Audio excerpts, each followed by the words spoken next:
Jumpa lagi di Nonton Film bareng Brun. Apa kabar sahabat semua penonton setia channel ini dimanapun kalian berada? Semoga selalu dalam keadaan sehat dan lancar rezekinya. Di episode kali ini sebuah film spesial untuk menemani aktivitas kalian yang berjudul The Lincoln Lawyer.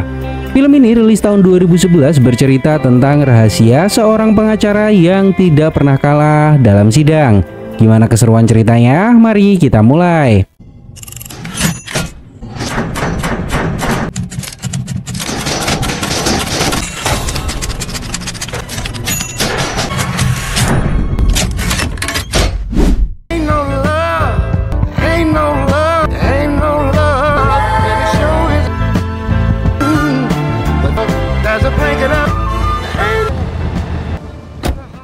Di awal kisah, seorang pengacara handal bernama Mick datang ke kantor, lalu seorang pria bernama Val memberitahu ada sebuah kasus yang harus Mick tangani. Dan kasus ini akan memberikan uang yang besar kepada Mick. Tadi pagi ibu klien mendatangi Val dan meminta bantuan Mick untuk menolong anaknya yang dituduh melakukan kekerasan terhadap seorang perempuan malam. Awalnya Mick tidak mau mengambil kasus ini karena dirinya sudah pada jadwal.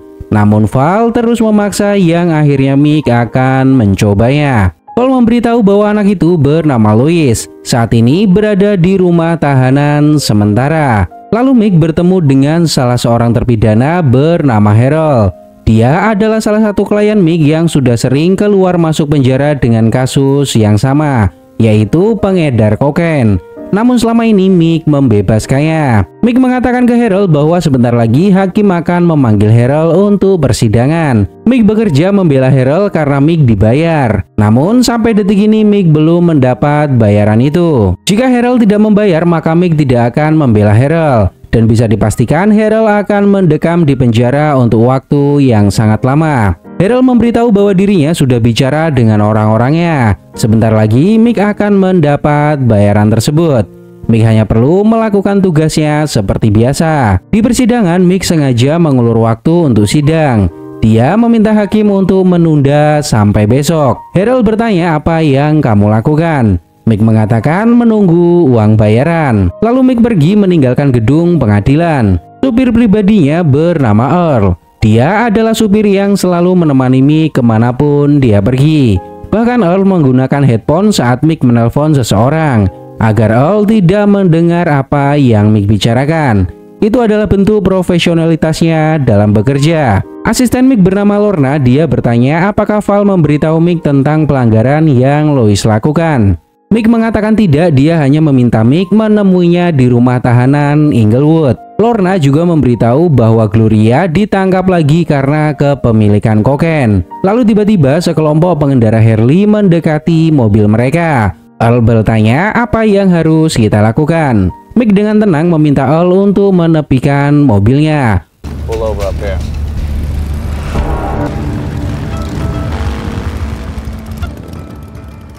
Counselor?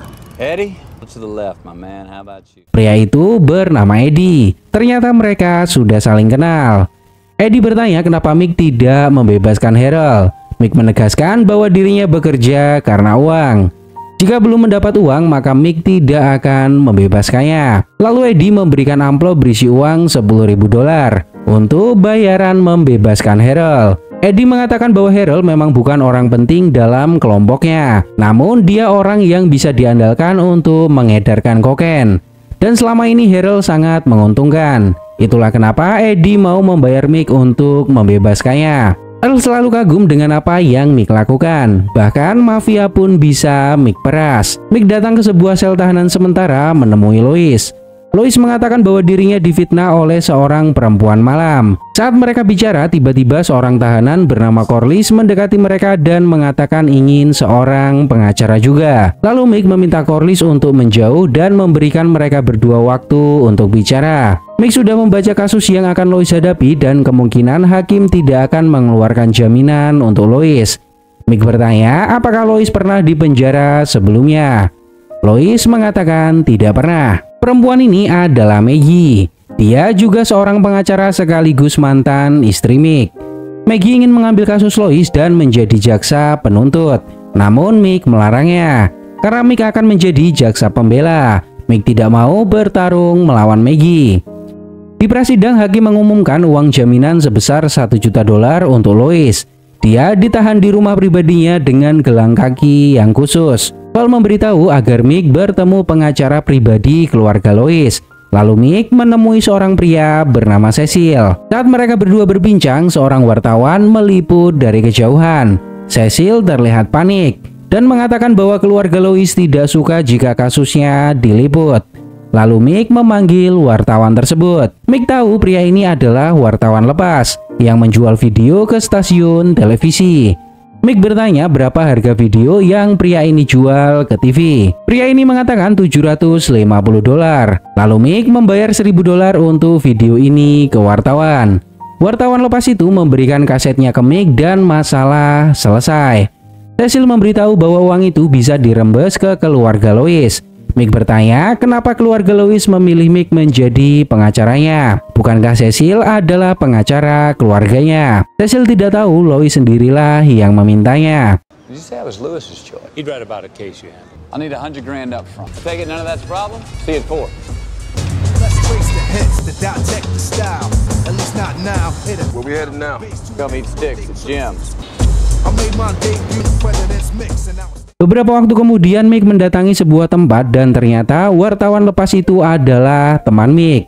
Dia mengembalikan kaset dan membagi uang yang mereka hasilkan dari menipu Cecil. Di sebuah tempat rehabilitasi, perempuan ini adalah Gloria. Dia adalah salah satu perempuan yang dekat dengan Mick. Mick mendatanginya dan mengatakan bahwa Gloria harus berada di sini untuk rehab. Gloria mengatakan bahwa seseorang membayar Gloria menggunakan kokain untuk sebuah pekerjaan. Dan Gloria tahu pria itu memiliki kokain yang sangat banyak. Namun Gloria tertangkap dan ditetapkan sebagai pengedar. Mick bertanya siapa orang yang menyuruh Gloria. Gloria mengatakan seorang pria Meksiko bernama Hector. Setelah itu Mick memberitahu temannya tentang seorang pria yang bernama Hector Arandemoya. Dia merupakan buronan FBI. Mick memberitahukan semua informasi tentang Hector. Sebagai gantinya, Gloria harus dipindahkan ke pusat rehabilitasi yang jauh lebih baik. Pria ini adalah Frank. Selama ini Frank adalah penyelidik untuk Mick. Lalu mereka bertemu Lois. Cecil mengenalkan mereka ke ibu Lois yang bernama Mary. Ternyata Lois bukan orang sembarangan. Mary adalah pembisnis sukses dan memiliki kekayaan di atas rata-rata. Mary memberikan sebuah cek untuk pembayaran jasa Mick. Namun Mick menolaknya karena ini adalah urusan Lois. Jika Mary ingin membantu, maka serahkan uang itu ke Lois dan biarkan Lois yang menyerahkannya. Lois meminta Mick agar kasus ini dilupakan. Lois menegaskan bahwa dirinya tidak bersalah dan Lois tidak melakukan kekerasan terhadap Reggie Campo. Lois tidak mau ada persidangan sama sekali. Mick menegaskan bahwa polisi sudah menetapkan Lois sebagai tersangka. Mereka menetapkan itu atas apa yang mereka temukan. Kita tidak bisa meminta pembatalan kasus ini begitu saja. Harus ada langkah hukum yang harus dilalui. Lalu Mick menceritakan laporan versi polisi tentang kasus ini. Malam itu Lois datang ke Bar Association di mana tempat itu banyak wanita muda. Seorang perempuan malam bernama Regina Campo adalah korbannya. Lois hanya pernah melihatnya dengan banyak pria di tempat itu. Malam itu Regina datang memberikan alamat apartemen ke Lois dalam sebuah sapu tangan.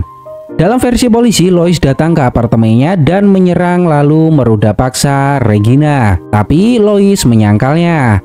Lois menceritakan versinya sendiri. Saat Lois datang, dia melihat seorang pria keluar dari apartemen Regina. Dia menggunakan mobil Mustang berwarna biru. Lalu Lois datang ke kamar Regina. Tiba-tiba Regina memukul kepalanya dengan botol sehingga Lois pingsan. Saat sadar, dua orang sudah memegangi Lois dan Lois tidak tahu apa yang terjadi setelahnya.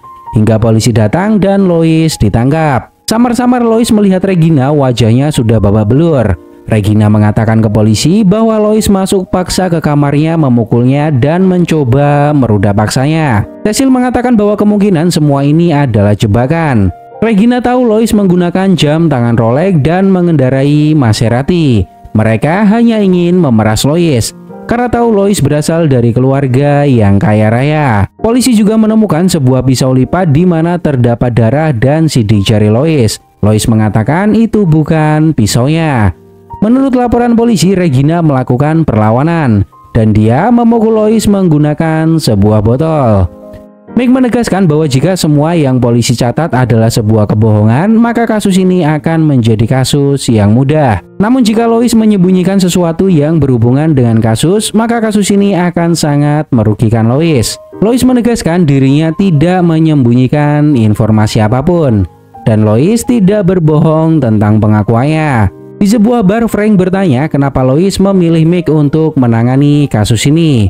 Mereka adalah orang kaya yang memiliki banyak pengacara terbaik. Mick mengatakan tidak tahu. Mick juga curiga dengan bagaimana cara Lois menceritakan kejadian sesuai versinya. Mick tidak 100% percaya dengan Lois. Pasti ada sesuatu yang dia tutupi. Lalu Maggie mendatangi mereka dan menawari tumpangan untuk Mick. Mereka masih menjalin hubungan baik walaupun sudah berpisah, dan mereka saling mengurus anak secara bergantian. Hey, Mick! Frank, well, couldn't wait. Want to watch a movie? We caught a break. Pagi hari Frank mendatangi Mick. Frank mengatakan dirinya mendapat rekaman CCTV dari bar waktu kejadian. Setelah beberapa waktu mengamati, Frank mengatakan ke Mick bahwa pria yang bersama Reggie malam itu bukanlah Kidal. Di CCTV ini memang terlihat Kidal, karena gambar ini adalah hasil pantulan cermin, yang artinya bukan pria ini yang menghajar Reggie, karena Mama Reggie berada di sisi kiri, yang artinya Lois menyembunyikan sesuatu dari kita. Mick meminta Frank menjaga rekaman ini dan jangan mengatakan rahasia ini ke orang lain. Mick akan tetap berpura-pura tidak tahu bahwa pria di bar ini tidaklah Kidal, dan biarkan dia menjadi tersangka pengganti Lois. Yang penting Lois bebas. Kita akan melawan jaksa penuntut baru yang bernama Ted. Sebentar lagi dia akan menyerahkan berkas penemuan. Pria ini adalah Ted, seseorang yang akan menjadi lawan Mick di sidang nanti. Ted menyerahkan berkas penemuan untuk kasus ini ke Mick. Lalu Mick menunjukkan sebuah kaset berisi rekaman CCTV di bar ke Ted. Ted bertanya apa ada temuan lain selain ini. Mick mengatakan bukti ini sudah mewakili bahwa Lois tidak bersalah. Lois tidak Kidal, dan pria di bar itulah yang Kidal. Dari luka yang diterima Reggie sudah jelas dia diserang oleh orang yang Kidal. Namun Ted tidak peduli dengan hal itu. Rekaman ini tidak akan menjadi masalah untuknya. Ted akan tetap melanjutkan sidang. Sambil mengasuh anaknya yang bernama Haley, Mick masih terus mencari celah dalam kasus ini. Lalu Mick menemukan perbedaan dari laporan yang Mick terima dan Frank dapat dari sekretarisnya, di mana foto pisau berbeda. Seseorang telah menukar berkas kasus ini dengan pisau kasus beberapa tahun yang lalu. Mick mendatangi Lois dan Mick marah karena Lois tidak menceritakan yang sebenarnya ke Mick. Lois tidak mengatakan kalau Lois membayar Reggie untuk bercinta malam itu. Lois mengatakan dirinya tidak ingin ibunya tahu. Mick menegaskan jika Lois masih menyembunyikan sesuatu dari Mick, maka Mick tidak akan menjamin Lois lolos dari persidangan. Mick juga menunjukkan pisau yang polisi temukan di TKP dengan darah dan sidik jari Lois. Mick bertanya kenapa Lois tidak mengatakan kalau Lois membawa pisau malam itu. Lois tidak bisa menjawab, dia hanya terus-menerus mengatakan dirinya tidak melakukan kekerasan ke Reggie Campo. Mick menjelaskan di pisau ini tertulis inisial nama Lois. Bukti ini benar-benar akan memberatkan Lois di pengadilan. Lois memberitahu bahwa selama ini Lois tidak pernah meninggalkan pisau itu semenjak insiden yang terjadi pada ibunya. Dulu ibunya hampir dibunuh dan diruda paksa oleh perampok, namun Lois berhasil menyelamatkan ibunya. Dan mulai saat itu Lois selalu membawa pisau ini untuk berjaga diri. Damn lawyer. You said it wasn't what you should have said, but this isn't it. You brought a weapon. Tell me how the hell. I did not do this. Custom made, rated tip. We show homes to my mother was showing who was there. Beberapa waktu kemudian Mick membawa Haley ke rumah Maggie. Mick mengatakan bahwa dia bersenang-senang hari ini. Seorang detektif bernama Curlan mendatangi Mick dan bertanya tentang Martinez. Martinez membunuh seorang perempuan malam bernama Donna. Dan Mick membela Martinez, namun Martinez ditahan di penjara. Apa yang sebenarnya terjadi Mick tidak mau membicarakannya karena kasus itu sudah berlalu. Curlan juga bertanya ke Mick, bagaimana Mick bisa tidur sepanjang malam sedangkan Mick banyak membela para penjahat selama ini. Saat berada di bar, secara tidak sengaja Mick bertemu dengan Maggie. Mereka ngobrol panjang lebar dan hanyut terbawa suasana. No, I I sent him to Ted. He thought I was... Look, I knew a guy like Minton. That's what he is, right? Just get a table out back, grab some.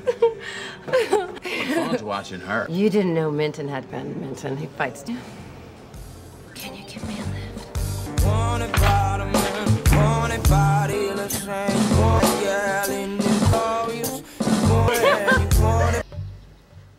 Saat mereka bangun, tiba-tiba anaknya ada di tengah-tengah mereka. Hal ini membuat Mick panik bagaimana anaknya datang ke sini. Di sebuah kedai, Mick mengulas kasus lagi. Dia melihat foto Reggie yang babak belur. Mick menyadari ada yang aneh dengan foto ini. Lalu Mick mencoba menutup separuh wajah Reggie. Dan Mick teringat akan kasus yang sudah lama berlalu. Wajah Reggie sama persis dengan korban Martinez bernama Donna. Lalu Mick mencari berkas lama tentang Martinez. Mick mengingat saat dirinya memegang kasus Martinez. Martinez bersikeras bahwa dirinya tidak membunuh Donna. Martinez mengatakan bahwa di bar itu Donna sedang bersama seorang pria berkulit putih. Dia juga mengatakan dirinya membayar layanan Donna. Dan setelah itu Martinez pergi dari apartemennya. Mick menjelaskan bahwa Martinez tidak akan mendapatkan bebas bersyarat dan pasti akan mendapat hukuman penjara karena kita tidak memiliki bukti kuat dalam kasus ini. Martinez mengatakan dirinya tidak mau dipenjara atas perbuatan yang tidak dia lakukan. Saat Mick mencocokkan foto tersebut, benar saja wajah Reggie sama persis dengan Donna. Mereka sama-sama korban pelecehan, namun saat itu Donna meninggal dunia. Lalu Mick datang ke penjara bertemu Martinez. Namun Martinez sudah tidak respek lagi dengan Mick karena Mick tidak menyelamatkannya dari jerat hukum. Mick meminta maaf ke Martinez untuk yang sudah berlalu. Mick ingin mendengar cerita Martinez di malam saat Donna terbunuh. Martinez mengatakan bahwa malam itu Donna menawari Martinez untuk menari private dengan tarif $300. Lalu beberapa waktu kemudian Martinez melihat Donna bersama pria berkulit putih di meja bartender. Martinez tidak tahu siapa pria itu. Mungkin pelanggan yang juga suka dengan Donna. Lalu Mick mengeluarkan beberapa foto. Mick bertanya apakah ada dari foto-foto ini yang merupakan pria berkulit putih di bar malam itu. Saat Martinez melihat foto Lois, Martinez tidak mau melanjutkan percakapan. Martinez mengira Mick datang hanya untuk mempermainkannya. Okay, get out of here. You okay? Where you been today? I've been trying to call you. See Jesus Martinez. About what happened after. He went there, had sex.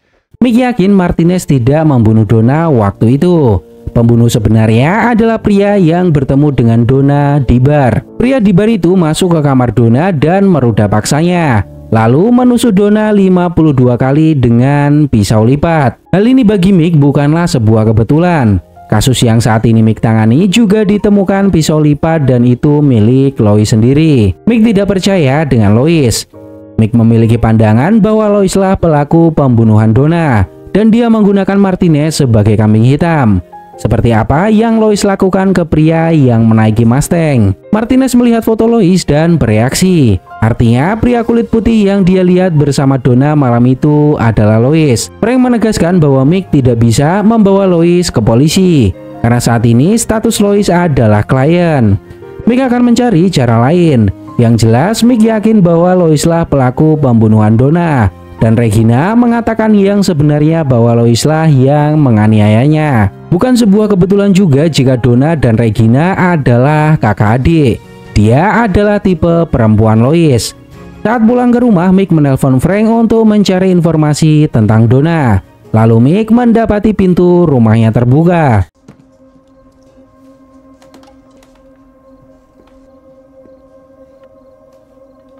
If you're wondering how I'm in real estate. I want to get into a friend's house. I'm your lawyer. See, that's exactly what I wanted to remind you. Ternyata Lois menyusup masuk ke dalam rumah. Lois sudah tahu bahwa Mick menemui Martinez di penjara. Dan benar saja Lois mengaku dengan terang-terangan bahwa Lois lah yang membunuh Donna dan dia mengkambing hitamkan Martinez. Mick benar-benar dalam posisi sulit. Dia tidak bisa menyerahkan Lois ke polisi karena Lois adalah kliennya dan mau tidak mau Mick harus terus membelanya di pengadilan. Sebelum pergi, Lois mengatakan bahwa anak Mick benar-benar sangat imut. Hal ini semakin membuat Mick muak dengannya. Ted mengatakan ke juri bahwa Lois menyerang seorang perempuan bernama Reggie di apartemennya, berusaha meruda paksa dan membunuhnya. Terlihat jelas Mick sebenarnya tidak mau membela Lois. Namun karena dirinya sudah terlanjur mau menjadi pengacaranya, Mick harus melakukan segala cara untuk membelanya. Mick mengatakan kepada juri bahwa Lois adalah korban fitnah. Dia menyewa Reggie karena Reggie perempuan malam. Mick mengatakan kasus ini adalah kasus pemerasan karena Reggie melihat kekayaan yang dimiliki oleh Lois. Dia memakai Rolex dan Maserati saat datang ke bar. Hal inilah yang menjadi dasar semua ini. Lalu hakim menunda sidang untuk memanggil saksi pertama. Beberapa waktu kemudian Mick sedang menemani anaknya bermain bola. Lalu Maggie mendatangi Mick. Maggie mengatakan seharusnya Mick tidak di sini. Mick bertanya apa yang terjadi. Lalu Mick mendatangi rumah Frank di mana rumah tersebut dijadikan TKP oleh polisi karena Frank tewas ditembak di rumahnya sendiri. Detektif Langford mengatakan bahwa Mick masuk dalam daftar tersangka karena sebelumnya Mick berada di tempat ini. Mick pergi dan menyadari bahwa dirinya dijebak dengan semua kejadian ini. Mick mendatangi Vol dan marah padanya. Mick mengatakan bahwa dulu Vol tidak meminta Mick menjadi pengacara Lois. Namun Lois sendirilah yang meminta Mick menjadi pengacaranya dan menyuruh Vol membujuk Mick. Dia sudah merencanakan ini semua. Mick juga memberitahu bahwa Frank telah tewas dan Mick yakin Lois lah yang membunuhnya. Saat ini Mick tidak bisa melakukan apapun karena Lois adalah kliennya. Malam itu Mick mabuk berat lalu Maggie mengantar Mick pulang ke rumah. Setengah sadar Mick mengatakan ke Maggie bahwa selama ini Mick selalu membela orang-orang bersalah. Namun Mick tidak pernah menghiraukan hal itu. Dan saat ini ada satu hal yang Mick sangat takuti, yaitu iblis. Keesokan harinya Mick memutar pesan suara yang dikirim oleh Frank sebelum meninggal. Frank mengatakan dirinya menemukan tiket Martinez untuk keluar dari penjara. Frank tidak bisa menjelaskan di telepon karena ada seseorang yang datang. Lalu Mick menelpon detektif Sobel. Mick mengatakan bahwa Frank menemukan sebuah petunjuk tentang kasus Martinez dan seseorang datang ke rumah Frank. Kemungkinan orang itulah pembunuh Frank. Lalu Sobel memberitahu hasil otopsi Frank. Ditemukan peluru pistol tua berjenis Woodsman. Ini adalah pistol antik yang digunakan untuk membunuh Frank. Mendengar hal ini, Mick langsung lemas. Dia mengambil sebuah kotak dan benar saja, kotak tersebut sudah tidak ada isinya. Ternyata pistol antik yang digunakan pelaku untuk membunuh Frank adalah pistol milik Mick peninggalan ayahnya. Mick menyadari Lois mencurinya saat menyusup masuk ke rumah ini beberapa waktu lalu.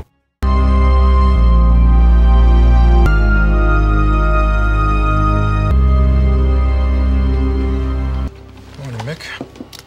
It's too bad about Frank Levin. Pretty certain I do. Beberapa waktu kemudian Mick datang ke pengadilan.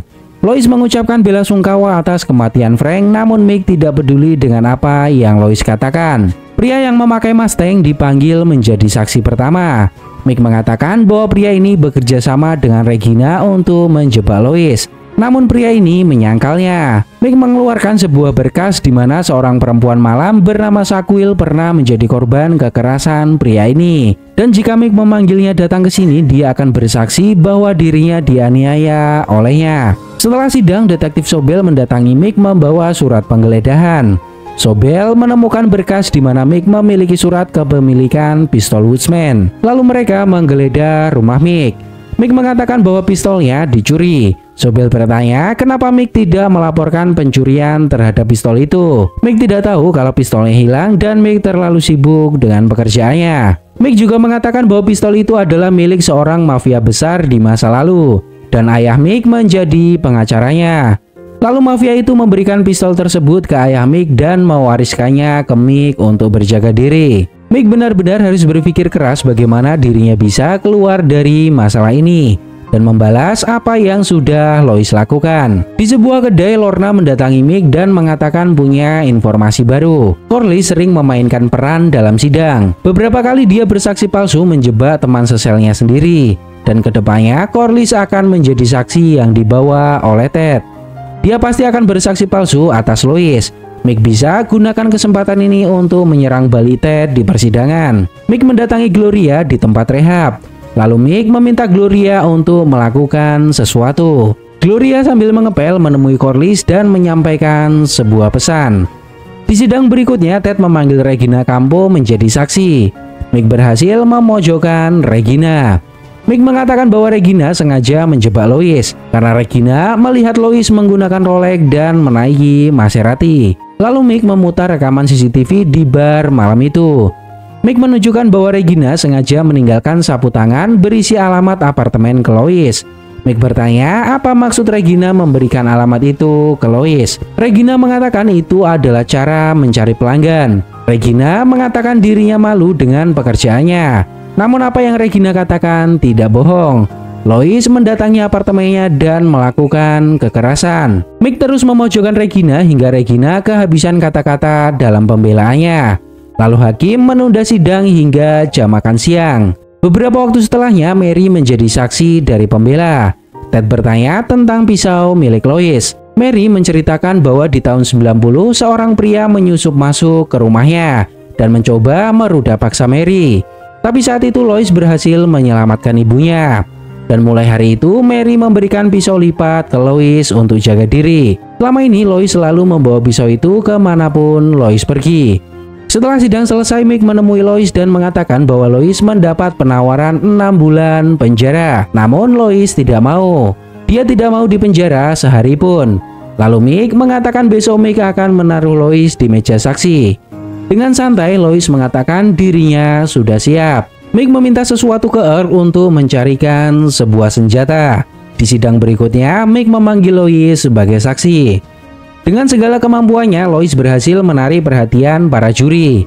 Lois mengatakan dirinya tidak bersalah dan semua ini adalah jebakan untuk memeras Lois beserta keluarganya. No, I am not that guy. Do you have any idea what it to sit there about your having and depraved, call you an animal? Listen, I understand them and wait my chance. What about innocent people? I am innocent. I'm innocent. I want this behind me. Hakim akan menutup kasus ini besok. Lalu Ted tiba-tiba mengatakan akan memanggil saksi bantahan. Hal ini membuat Lois panik. Dia bertanya ke Mick apa yang Ted lakukan. Mick mengatakan tidak tahu. Lalu hakim menunda lagi sidang sampai besok. Keesokan harinya Mick mendatangi staf hakim dan melihat daftar saksi.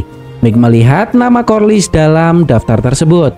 Lalu Mick menemui Lorna. Dia mengatakan bahwa Ted menaruh Corliss dalam daftar saksi. Lorna mengatakan itu bagus. Lalu Mick meminta Lorna untuk menemui Curlen. Mick bertemu dengan Curlen di ruang sidang. Curlen bertanya apa maksud semua ini. Curlen mengatakan dirinya tidak ada hubungannya dengan kasus ini. Lalu Mick mengatakan Curlen hanya perlu menunggu dan melihat. Nanti Curlen akan paham dengan sendirinya. Maggie juga hadir di sidang terakhir untuk menyemangati Mick. Ted memanggil saksi yaitu Corliss. Mick berpura-pura tidak tahu dan memprotes hal ini ke hakim. Karena sebelumnya Ted tidak memberitahu jika Corliss didatangkan menjadi saksi. Lalu hakim memindahkan semua juri. Ted mengatakan bahwa Corliss adalah tahanan yang bekerja sama dengan Lois di rumah tahanan. Setelah perdebatan panjang, akhirnya hakim memutuskan melanjutkan sidang dan juri dipersilahkan untuk masuk. Mick meminta waktu untuk menelpon asistennya. Mick menelpon Lorna dan meminta Lorna datang ke pengadilan membawa berkas yang sudah Mick siapkan. Corliss mengatakan bahwa dirinya adalah teman Lois di rumah tahanan. Dan Lois banyak bercerita tentang kejahatan yang dilakukannya. Corliss datang ke sini juga bukan karena imbalan. Corliss memberitahu bahwa Lois pernah mengatakan dirinya membunuh seorang perempuan malam yang berbeda sebelumnya. Namun Lois lolos dari jerat hukum. Seorang penari malam bernama Donna dengan tato ular di tubuhnya. Mendengar hal ini, Curlen menyadari maksud Mick. Dan ternyata semua ini adalah rencana besar Mick untuk membalas Lois. Curlen segera pergi meninggalkan sidang karena tahu Martinez tidak bersalah dan tidak membunuh Donna. Namun dari pengakuan Corliss, pelaku pembunuhan Donna adalah Lois. Mick berpura-pura tidak tahu apa yang Corliss katakan. Lois mengatakan ini adalah jebakan. Lois tidak pernah bicara padanya. Belum cukup sampai di sini sandiwara Mick. Lorna datang membawa berkas, di mana selama ini Corliss sering bersaksi palsu di pengadilan untuk menjebak teman-teman seselnya. Tidak ada yang bisa menyangkal apa yang Mick bawa. Hal ini membuat Ted putus asa. Hakim membawa Mick dan Ted ke sebuah ruangan. Hakim marah ke Ted karena Ted membawa pembohong ke meja saksi. Hakim tidak mau melanjutkan kasus ini karena bisa merusak meja persidangan. Mick menemui Mary dan Lois. Dia mengatakan bahwa beberapa saat lagi hakim akan mengumumkan putusan. Lois menemui Mick di kamar mandi. Lois penasaran dari mana Corliss bisa mengucapkan kata-kata itu. Lois tidak pernah berbicara padanya sedikit pun di rumah tahanan. Di momen ini, Mick sudah tidak mau berbasa-basi lagi. Mick mengatakan mungkin Frank yang memberitahunya, karena Frank menemukan sesuatu yang bisa membuktikan Lois membunuh Donna. Beberapa waktu kemudian, Ted mengatakan tidak akan melanjutkan kasus ini dan hakim menutup kasus. Mary berterima kasih ke Mick karena telah membebaskan anaknya. Lalu Mick membisikkan ke Lois Mick ingin senjata yang dicuri oleh Lois dikembalikan. Tiba-tiba Curlin datang menangkap Lois atas kasus pembunuhan Donna. Lois baru menyadari bahwa semua persidangan ini adalah jebakan yang disiapkan Mick untuknya. Mick mengatakan dirinya sudah membuat Lois bebas untuk beberapa menit. Dan mulai saat ini Mick tidak akan menjadi pengacaranya lagi. Lois mengatakan saat ini Lois masih memegang pistol milik Mick. Mick dengan tenang mengatakan bahwa polisi akan bertanya bagaimana cara Lois mendapatkan pistol itu. Mick mengatakan ke detektif Langford bahwa polisi saat ini belum cukup bukti untuk memasukkan Lois ke penjara atas kasus pembunuhan Donna. Langford bertanya sebenarnya Mick ada di pihak yang mana. Mick tidak menjawab hal tersebut.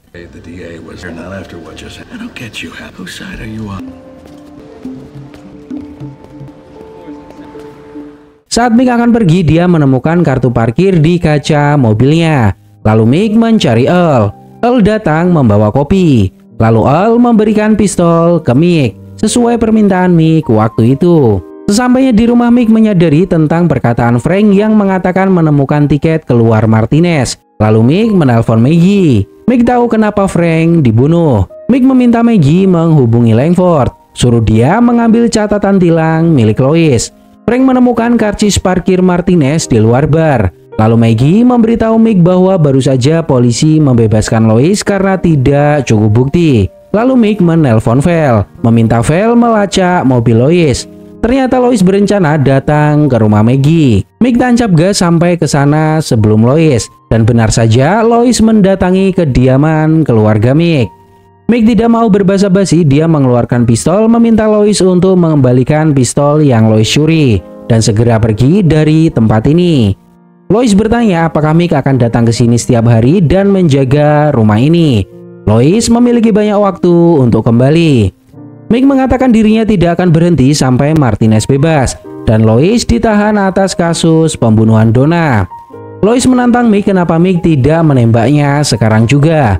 Mick dengan santai mengatakan dirinya tidak akan mengotori tangannya. Lalu kelompok Harley Eddie datang dan menghajar Lois habis-habisan.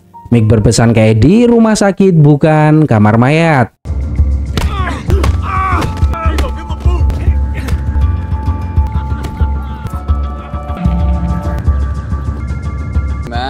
Beberapa waktu kemudian Maggie menelpon Mick dan mengatakan bahwa ternyata benar Lois mendapat kartu parkir di luar apartemen Donna saat pembunuhan terjadi. Hal ini sudah cukup untuk menyeret Lois ke dalam penjara dan semuanya akan ada di meja hakim besok pagi. Saat sampai di rumah, Mick mendapati Mary ada di dalam. Dia menyusup masuk seperti apa yang Lois lakukan. Mick meminta Mary untuk pergi. Mick tidak mau menolong Lois lagi walaupun Mary membayarnya dengan uang yang sangat banyak. Lalu tiba-tiba Mary mengatakan bahwa yang membunuh Frank bukanlah Lois, namun dirinya. The hell out of my house. My son didn't.